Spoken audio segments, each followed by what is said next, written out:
Pada sebagian wanita, orgasme tergantung dari rangsangan pada area klitoris. Pada area klitoris ini memiliki ujung saraf terbanyak dalam tubuh manusia.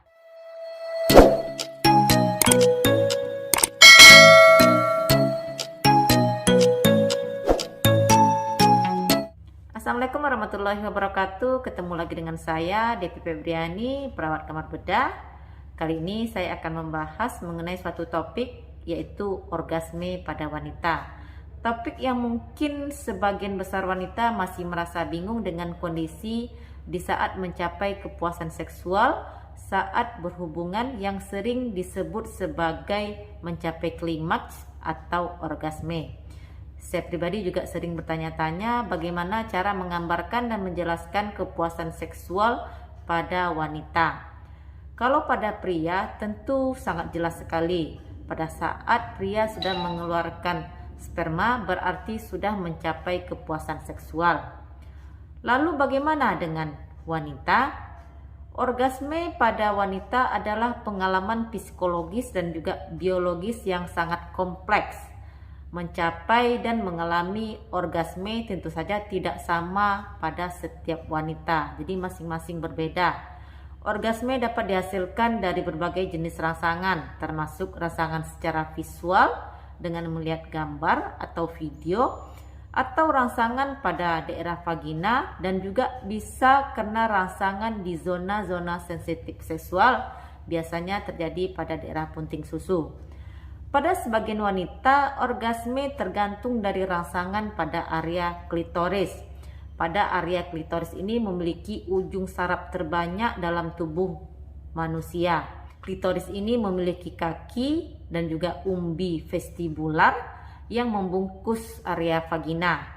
Kaki dan umbi berisi jaringan ereksi yang berisi darah dan akan mengembang saat diberi rangsangan seksual. Namun beberapa wanita dapat mencapai orgasme dari rangsangan pada bagian di dalam vagina yang biasa disebut dengan cervix G-spot dan juga pada bagian cervix, atau bisa perpaduan antara keduanya. Zona sensitif seksual adalah daerah sensitif yang dapat memberikan kenikmatan dan juga gairah seksual ketika menerima rangsangan. Dan puntik susu ini merupakan zona sensitif seksual yang umum bagi kebanyakan wanita.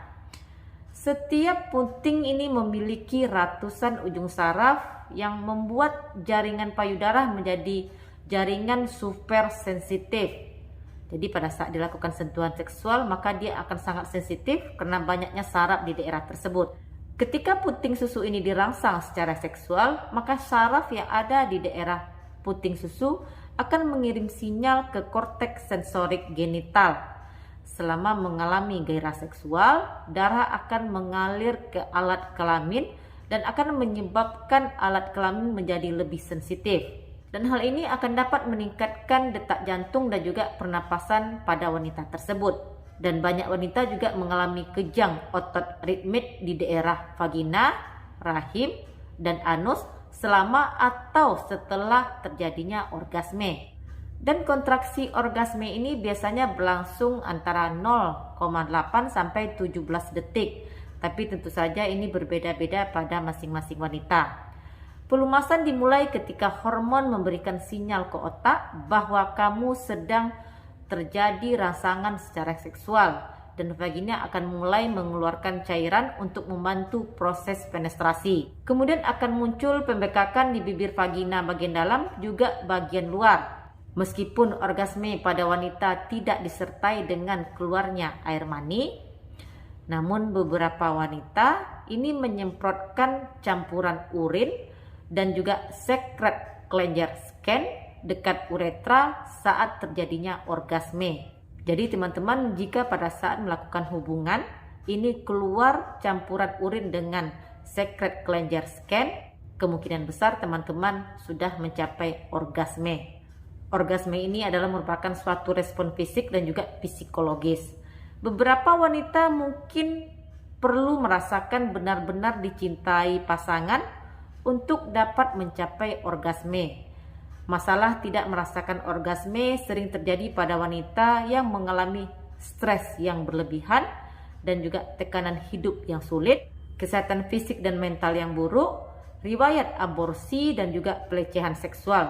Bahkan terkadang karena memiliki rasa malu dan juga stigma seksual, ini dapat membuat seorang wanita lebih sulit untuk mencapai orgasme. Dan yang perlu diketahui, untuk terjadinya kehamilan tidak perlu wanita mencapai orgasme. Namun, orgasme dapat meningkatkan kesuburan. Demikian sedikit informasi dari saya, semoga sedikit membantu. Terima kasih sudah menonton, jumpa lagi di video saya yang lain. Jangan lupa jika menurut kamu bermanfaat, share ke media sosial kamu, bagikan agar mereka juga mendapatkan manfaat dari video ini. Jumpa lagi di video saya yang lain. Stay healthy.